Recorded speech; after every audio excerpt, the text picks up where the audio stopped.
All right, everyone. I think we'll get started. Thank you for being here, and I know folks will continue to join us, but we will go ahead and formally begin here.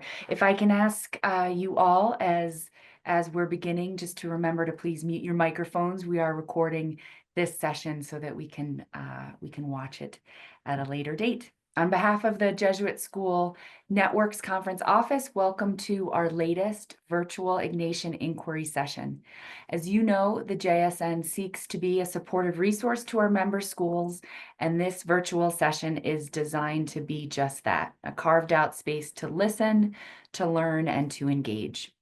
We're eager to encourage a spirit of inquiry across the many layers of our work in Jesuit education, and you'll recall that we envision our particular brand of Ignatian inquiry to be the art of inquiry as seen through our Ignatian lens, asking questions and exploring issues that matter in our schools through the frame of our shared Jesuit mission.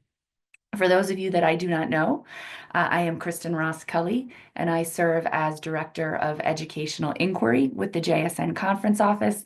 And I'd like to thank my colleague, Kristen Smith, who leads all things communications for us here at the JSN, who is on this Zoom call as well and will help us all to enjoy a smooth session together. If we might take a moment to quiet ourselves and to begin, as we do, with an opening prayer this afternoon.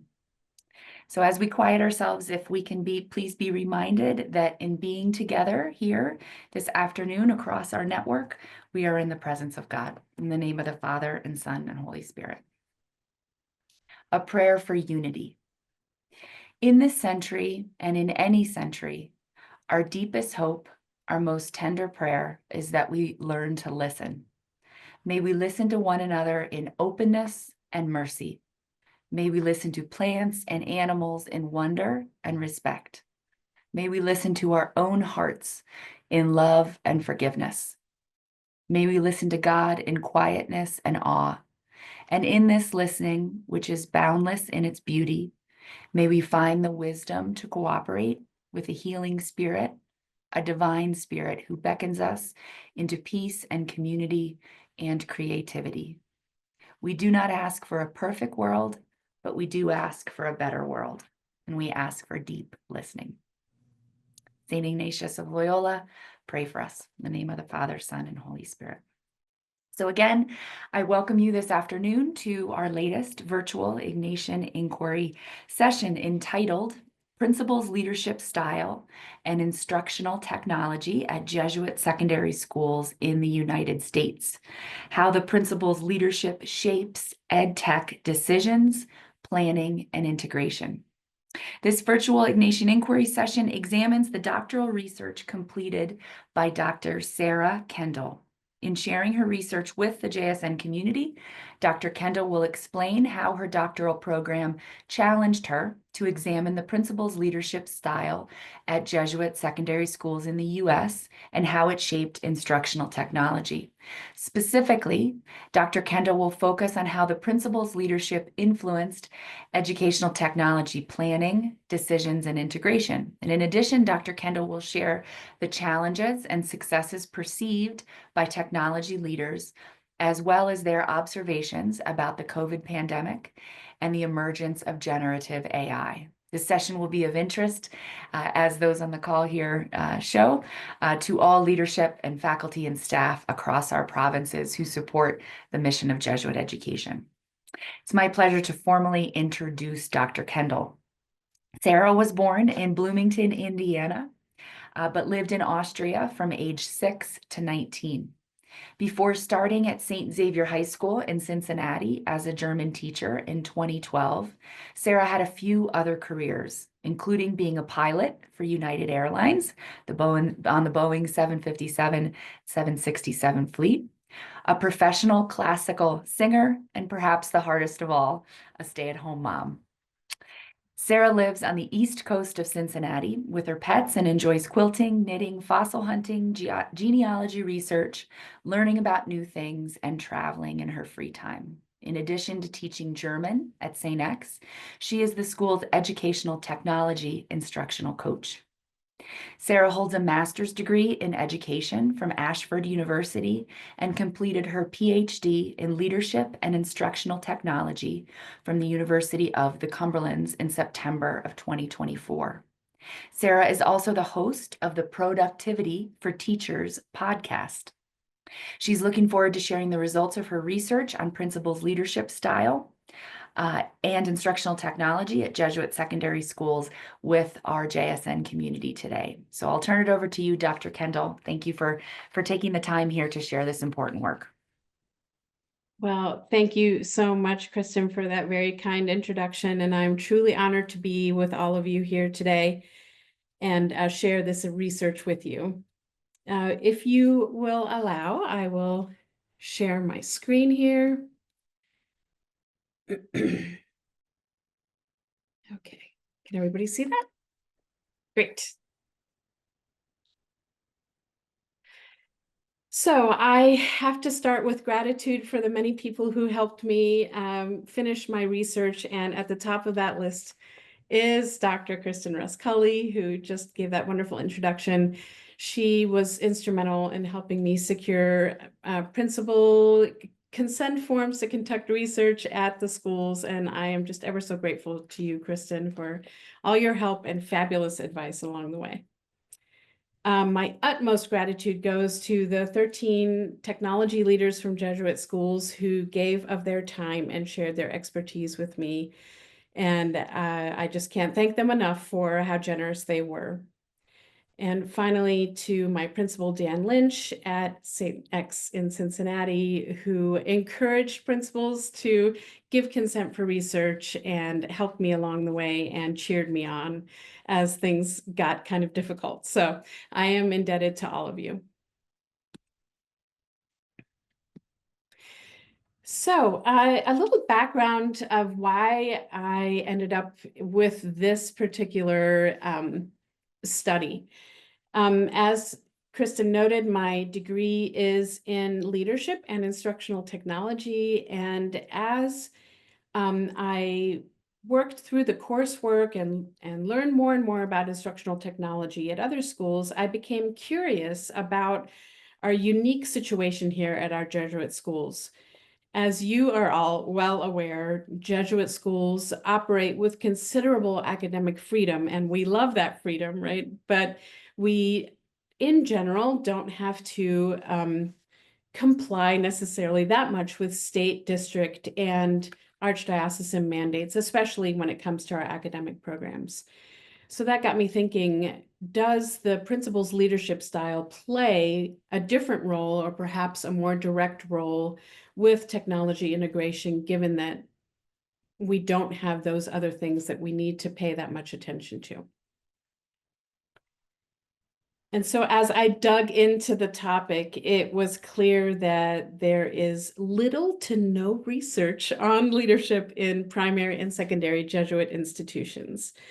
And what little research there is does not focus on instructional technology. So the purpose, therefore, of this study was to understand how the principal's leadership style shaped instructional technology efforts, planning, and integration at our wonderful schools. So 3 research questions guided this study. The first one was a general question: how does the principal's leadership style shape our instructional technology? And when I say instructional technology, I mean educational technology. Those terms are interchangeable. The second question was, how does the principal's leadership style shape our technology planning at our schools? And finally, the last question: how does the principal's leadership style shape technology integration at our schools? At this point, I think it might be helpful to take a closer look at the theoretical framework on which this study was based. Regarding leadership, I chose the multi-factor leadership framework. This framework has been used in countless other studies and describes 3 leadership styles. The first one in the orange there is the transformational leadership style. The leader builds trust in this leadership style. The leader is a visionary, focuses on meeting the needs of the followers, and motivates them to do their best. The second style in the yellow there is the transactional leadership style. And in this style, the leader uses a reward and consequence system to influence others. And while that may not sound like it would be very motivating, there are actually quite a few people who sincerely appreciate the clarity that comes from transactional leadership. Followers know what will happen when they meet their goals. They know what will happen if they don't, and they have clear expectations. The third style in the green there is the laissez-faire leadership style. And laissez-faire leaders are typically very hands-off and provide little, if any, direction. They are passive leaders who don't really take charge a whole lot. So that was the framework of the leadership styles that I used to assess instructional technology. Then to look at technology integration, I used what is known as the SAMR model. SAMR stands for substitution, augmentation, modification, and redefinition. And I chose this model because it is relatively easy to explain if somebody's not familiar with it, and also has been in use for many, many years. So let's take a closer look at the SAMR model. I love this image. I think it really helps clarify what technology integration is and what it isn't.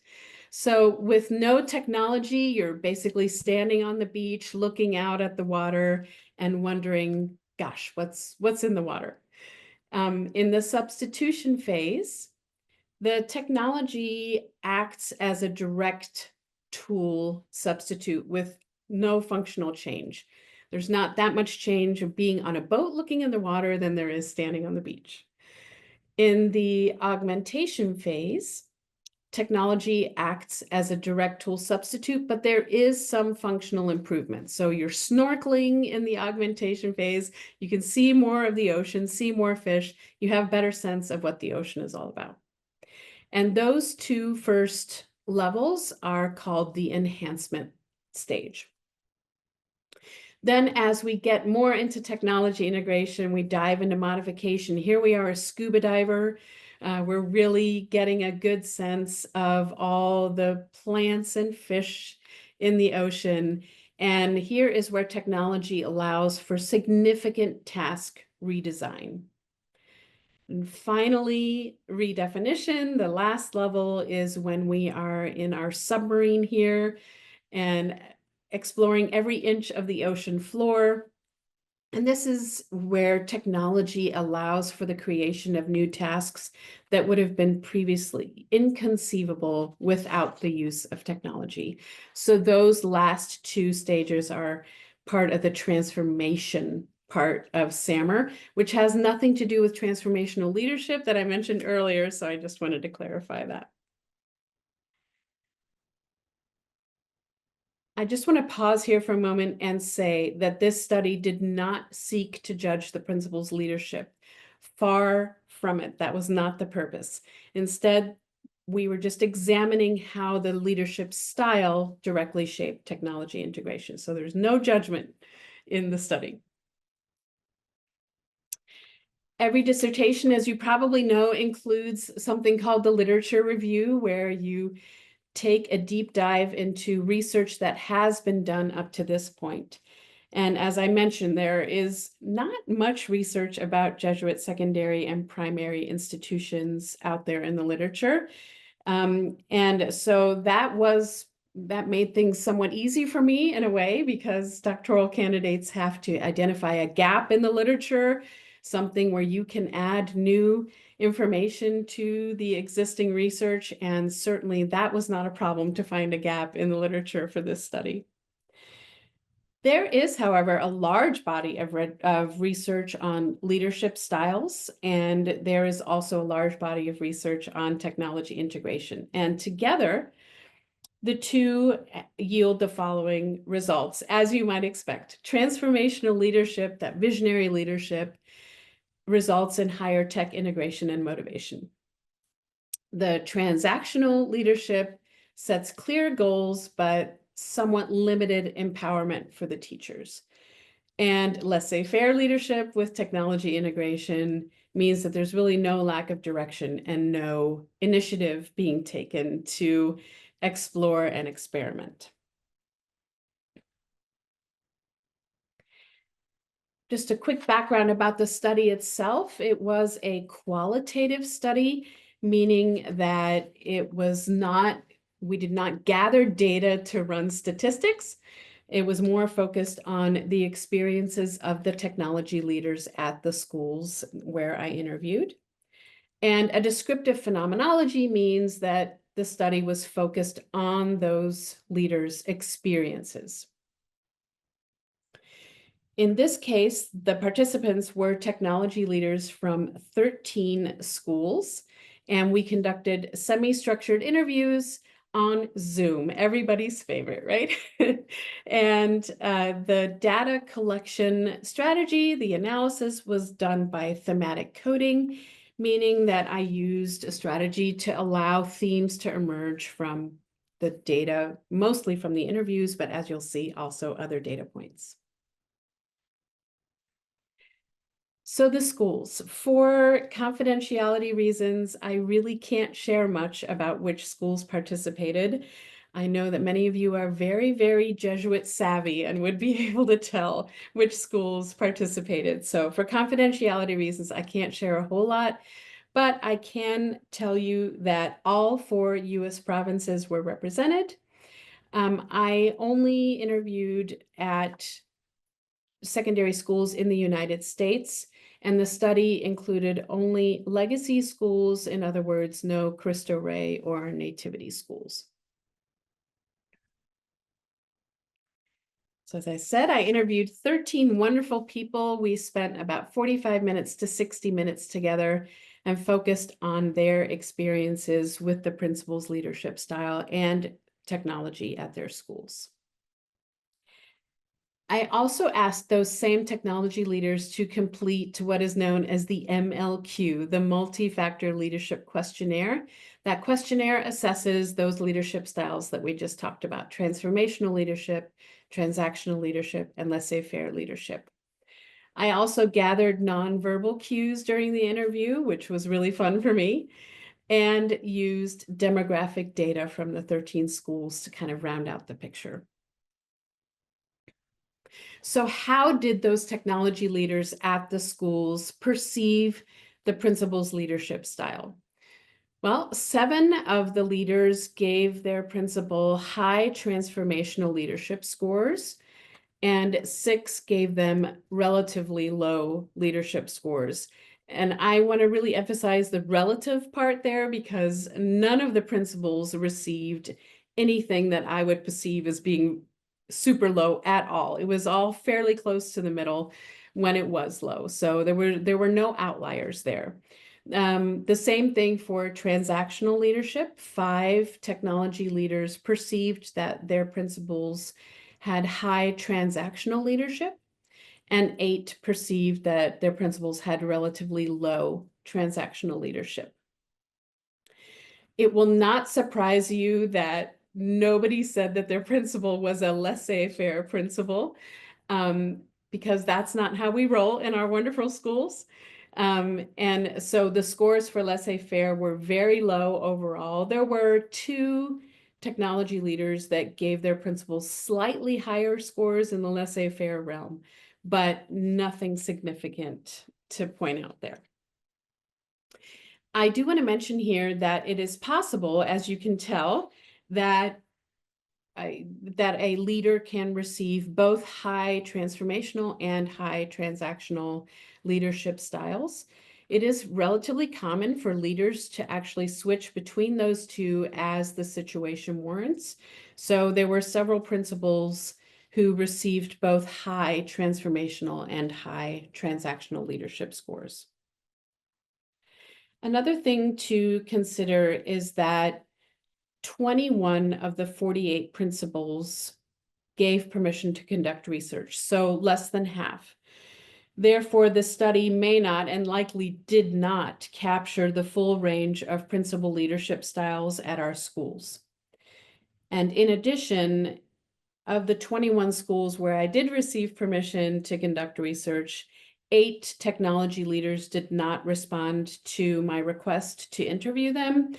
So it is unclear what dynamics may have come into play there, but I just want to be very clear that out of the 48 principals who were contacted to allow research, we only conducted research at 13 schools.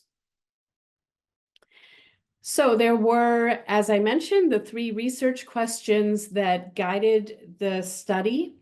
And the first one, the more general question, yielded 6 themes. And today I would like to focus on 3 that I think would be most interesting for you as Jesuit educators to learn more about. So the first theme that emerged is that there is a need to balance Jesuit traditions with EdTech. The second theme was that there is a need and maybe a little bit of a struggle to balance teacher autonomy with the need for a uniform uniform student experience. And finally, tech leaders were unsure of their roles for the most part. So let's jump into each of these and take a closer look at them. So the first theme that emerged from that general question, balancing long-standing Jesuit traditions with technology. The average age of the school that participated in the study was 113 years. Again, I can't say much more than that for confidentiality reasons, but I can tell you that the youngest schools were in the 55 to 80-year-old range, and the oldest schools were in the 180 to 205-year range. And the technology leaders shared that at older schools, it seemed like there was a little bit more resistant to change, and that there was always a sense of pointing to the long history. And some of them shared that they even perceived that the school might be kind of resting on its laurels a little bit. Whereas at younger schools, the technology leaders experienced that the school was more inclined to embrace technology and change, and even felt that this was part of their mission. So with every one of these themes, I would like to share some of the quotes that the technology leaders gave in the interview so that you can gain a clear understanding of what they meant. So for this theme, some of the tech leaders at the older schools expressed the following. One of them said, "We were founded over 100 years ago. That was a long time ago. We embrace our history and tradition in many ways. Sometimes that does not line up with how do we transform the learning process.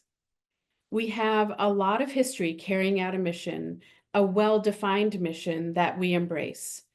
But sometimes that does not make it easy to say we will be the school of tomorrow. If you walk around here, you see a lot of chalkboards."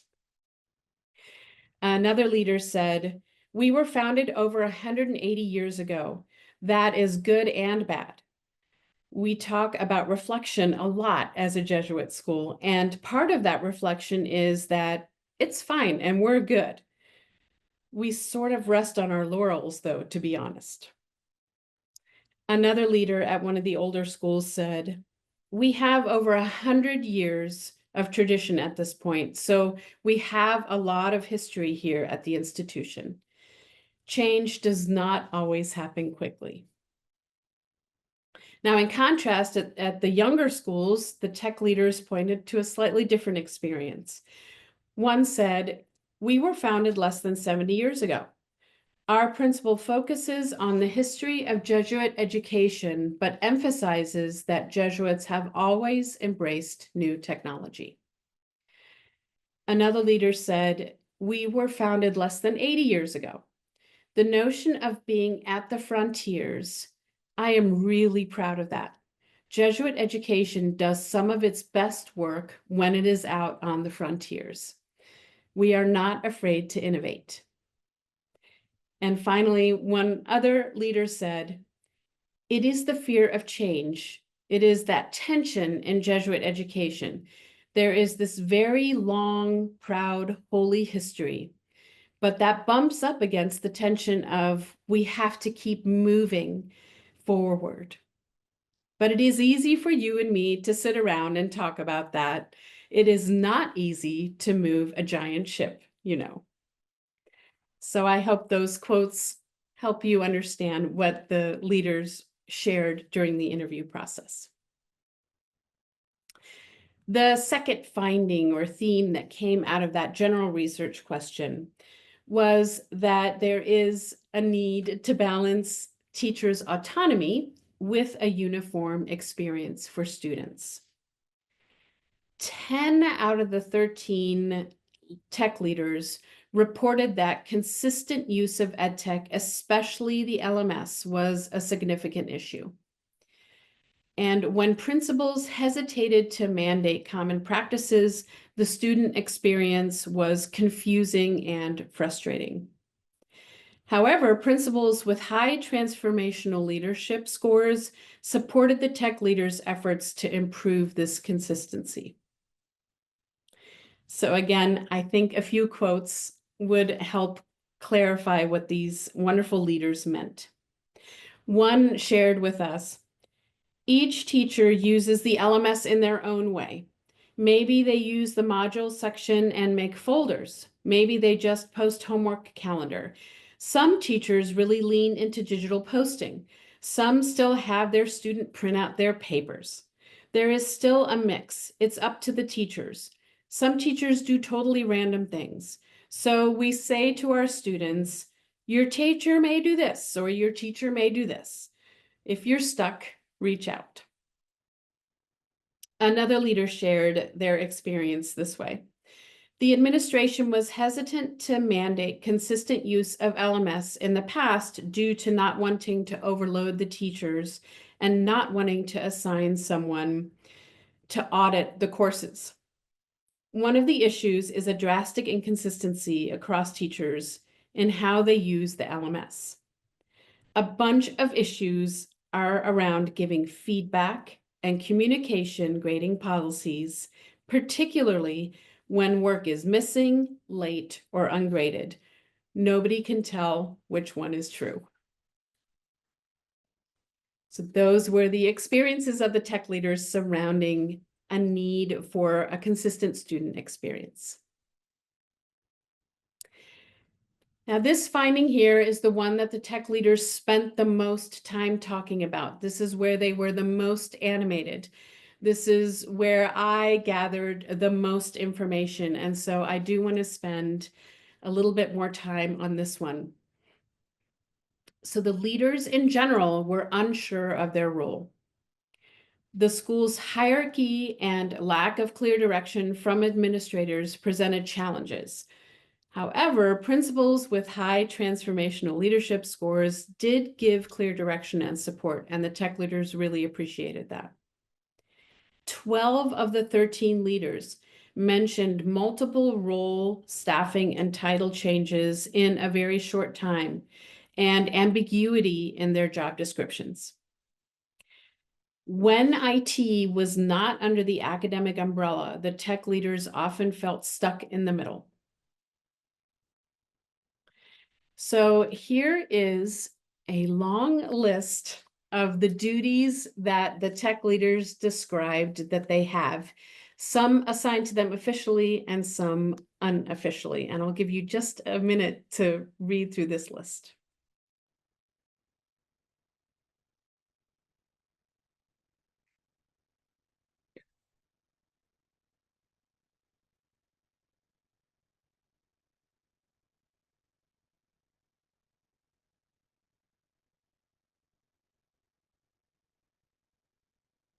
So like I said, this is where the tech leaders talked the most. This is where they were the most animated. So I do want to share definitely some quotes with you for this particular theme. One leader said, "I feel like in general, no one knows what my job actually is. If you ask random teachers what I do, they will likely give 4 different answers. My title has changed 3 times in 4 years, but my role has largely stayed the same. This is a challenge for me." Another tech leader said, "The job exists at several different intersections. It is tricky no matter what. In moments where there is some kind of tension, it is really hard." One leader expressed the situation this way: "I work, on the one hand, under IT, and on the other, under the academic side. There is always conflict." Another leader said, "I have different responsibilities to 2 different people, and those responsibilities are always in conflict." And another leader expressed this: "I report to the business side, up to the president, but I work closely with academics. However, I am not overseen by the principal. It really feels like 2 separate silos. I am caught in the middle. There is a simmering angst about whom I should report to. Working at the intersection of that turf war is the most challenging thing for me. It is really hard." And I do want to share one very positive comment that one of the technology leaders made. They said, "IT is in the academic hierarchy at my school because we are a school first and foremost.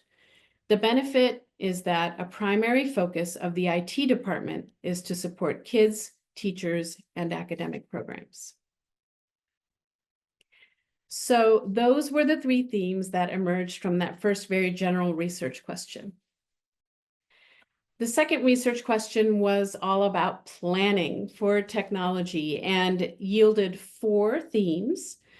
Today, I would like to focus on 2. The first one is about EdTech committees and how they varied in effectiveness.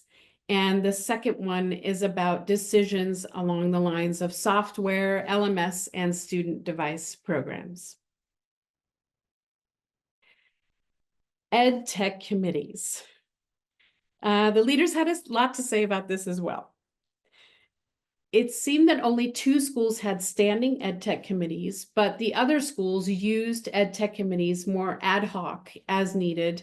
And of course, at the time when I conducted these interviews, which is now over a year ago, a lot of them had ad hoc committees for crafting AI guidelines. Several tech leaders talked about how these committees were often a lot of work, but then nothing really came of it. Some even went as far to say that the leadership at the school, the administration, just outright did not go with any of the recommendations from the committees, and that created a lot of frustration on their end. So again, just a couple of quotes here to share with you. One leader said, "I find EdTech committees to be so much effort, and then they do not have the authority to accomplish anything. So they are a waste of time. Our principal did not accept our recommendations." Another leader said, "Our EdTech committee was only effective when the principal was part of it." And another leader said, "We tried over the years to have an EdTech committee, but it never stuck. Probably because we have a lot of committees that you sit on and have to add value to." So those were the thoughts that the tech leaders had about committees. But like I said, most of the schools currently had an AI committee. I'm not sure if they still do or not. The second theme that emerged from the planning question was about changes and decisions about software and student device programs. The recent decisions involved mostly changing LMSs and student device programs. The tech leaders reported very positive experiences with school-owned devices and also reported significant challenges with BYOD devices.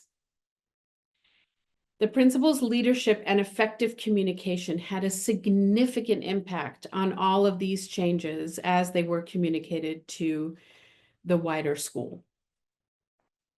And again, just a few quotes to share with you what our tech leaders thought. Regarding school-owned devices, the theme of equity came through loud and clear.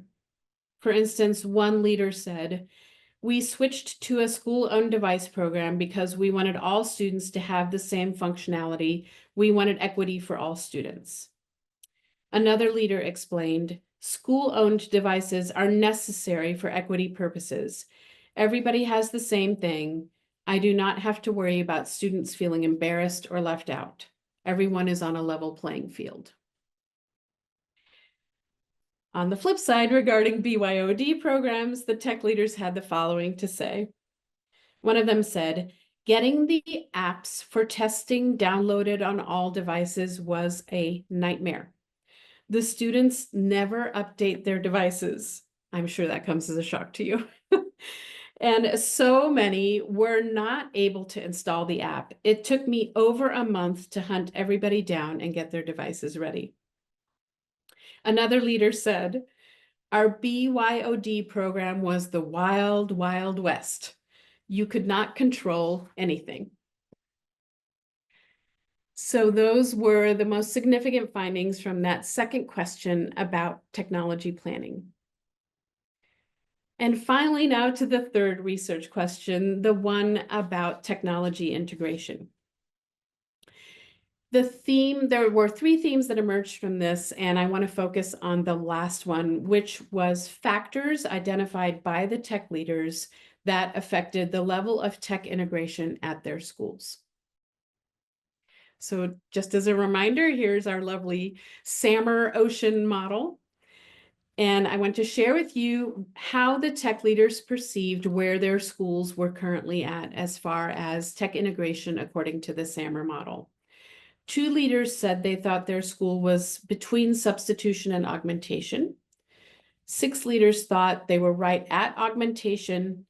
4 leaders thought they were between augmentation and modification. And 1 school said they were at redefinition.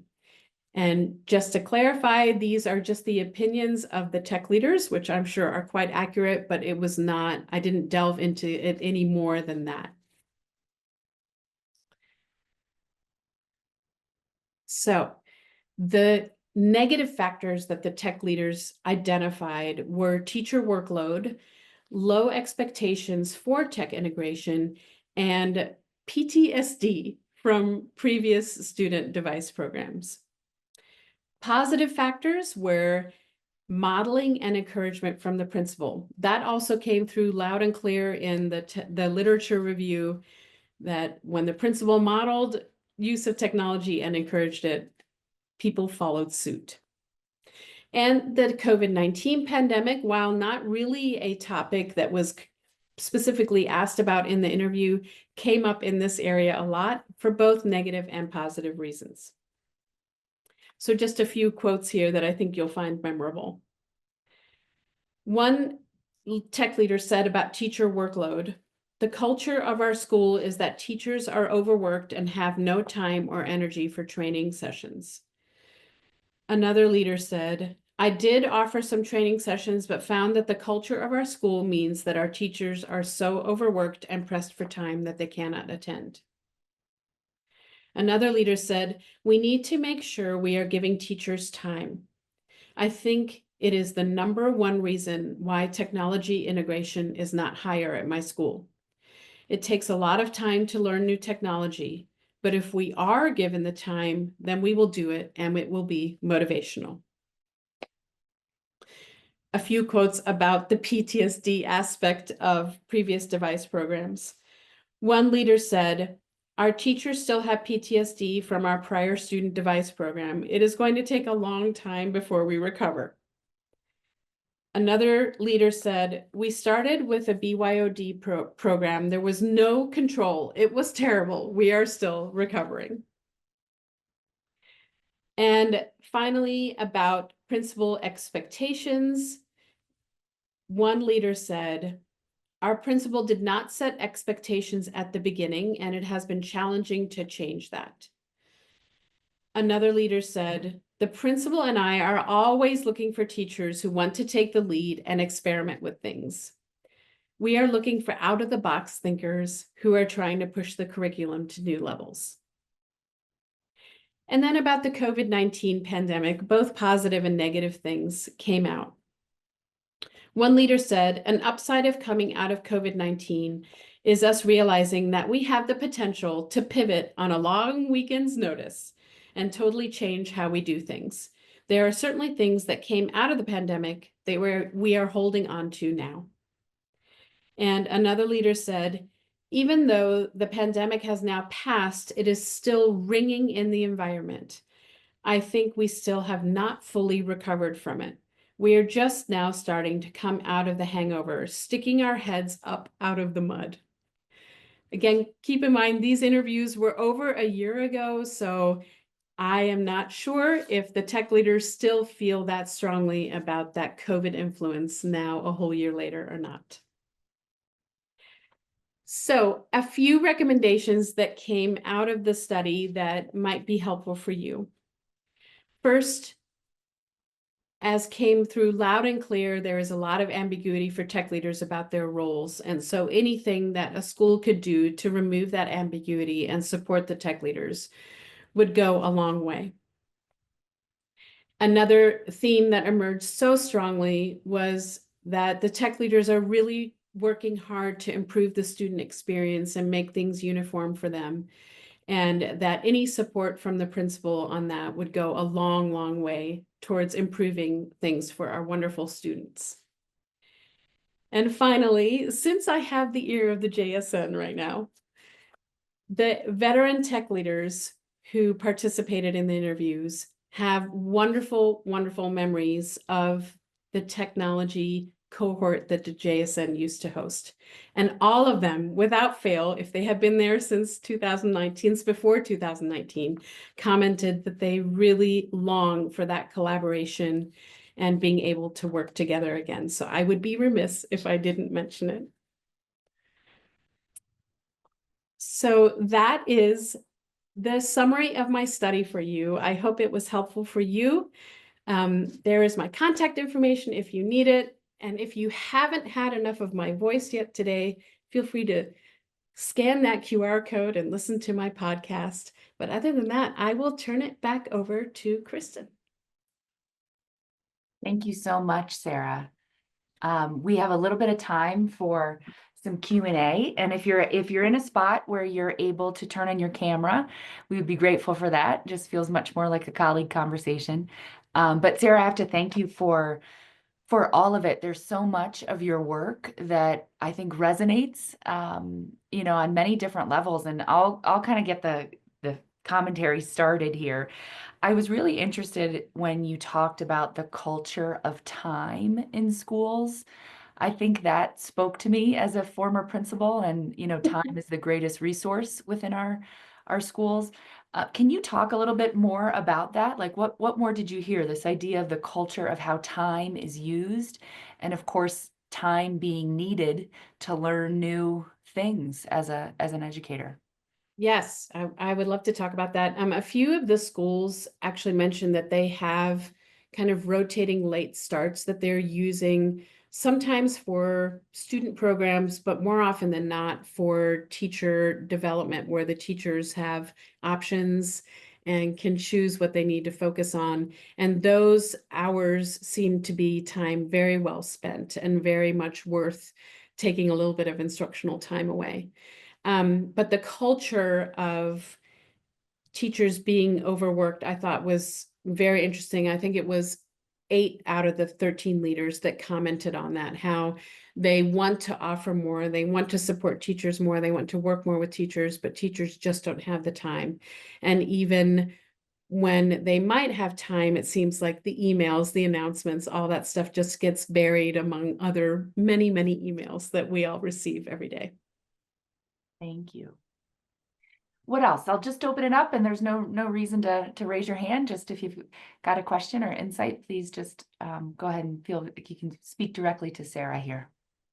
Hi, Malia Bernards. I'm from Jesuit Portland. I'm the Vice Principal of Professional Development and Formation. And so I do all the innovation, and we have a small PD&F team. It's a 6-person team, and they're essentially our ed tech coaches. And it's just teachers that get a small stipend, and they kind of help run our PD training. And that model's been really good. It's worked pretty well for us, and allows a variety of teachers to kind of have a chance to do some things. And also it's very informative for me in my role because they're teachers on the ground. They can, I can workshop stuff with them and those types of things.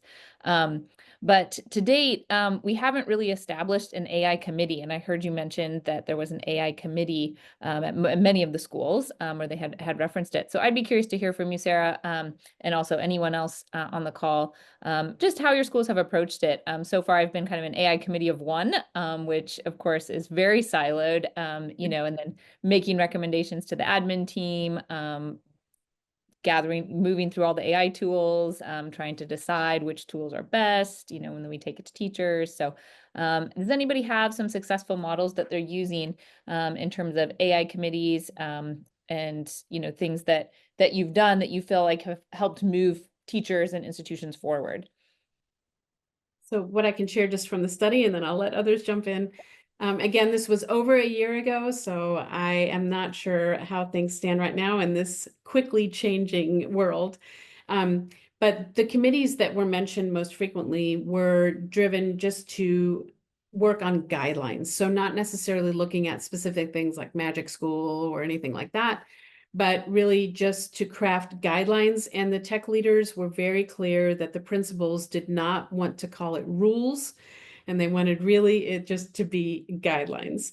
I can share just at my school, that is exactly what we did last year at St. X. We had a committee that created those guidelines, and this year it's been more the focus on kind of experimenting with individual tools and teachers kind of doing some pilots. I'll be mindful of our time here, and I think I'll move to kind of conclude. We can be in touch with Sarah's contact information for any further questions, and we are hopeful that the recording of this virtual session will be useful conversation starter for faculties and communities around the network. I have to thank Sarah for all the fortitude and the initiative. It is not an easy lift to undertake doctoral research while you're working full time. And it's a kind of a gift to get to be a part of that along the way. And I do remember at our annual principals gathering, whenever that was, Sarah, last year or the year before, where your principal, Dan Lynch, was very supportive of you with his colleagues. And in real gratitude for the principals that said yes to being a part of this study. I liked the quote that came from your research that said, "It's easy to sit around and talk about it. It is not easy to move a giant ship." And I think that very clearly sums up what it's like leading a school. But this type of learning that comes and that's really rooted in our tradition is how we move our schools forward. So to hear things and just kind of looking over my notes that came from your study that spoke to me, a real focus on equity and tradition as being something very unique about this topic within our particular way of Jesuit education, I think is very interesting. The importance over and over again of clear roles, clear direction, knowing what a challenge that is, but the value of clarity of expectations of our jobs within our schools. The idea that when a leader hesitates to mandate or whatever the word is, but to offer guidelines, require, mandate guidelines and practices, that the student experience can be confusing. I think we spend a lot of time talking about the student voice and all the work we do in schools. And so bringing it back to that student experience and again, a clarity within that speaks to just the day-to-day work that's happening around the network. So many thanks to you for sharing this. Many thanks to the leaders that said yes, both the principals and the educational technology leaders as well. And we look forward to making certain that this learning doesn't get shelved somewhere, but that it's really used and utilized. So please feel free to be in touch with me, to get you in touch with Sarah.